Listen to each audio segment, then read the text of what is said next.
Imagine a room filled with a delightful fragrance, evoking emotions and memories. Fragrance is a dynamic tool. Welcome to episode 7 of Chemistry Can Make You Rich. Test tube money bag today. Let's explore creating your own fragrance oils. Fragrance oils are found in candles, cosmetics, perfumes, and cleaning products. The exciting news? You can create them yourself.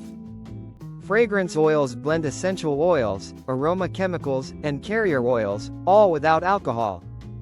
You can craft body-safe oils for skin or scented oils for candles. Start by gathering essential oils like lavender, sandalwood, and citrus.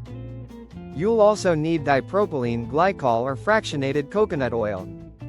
Have amber glass bottles, pipettes, gloves, and a clean workspace ready.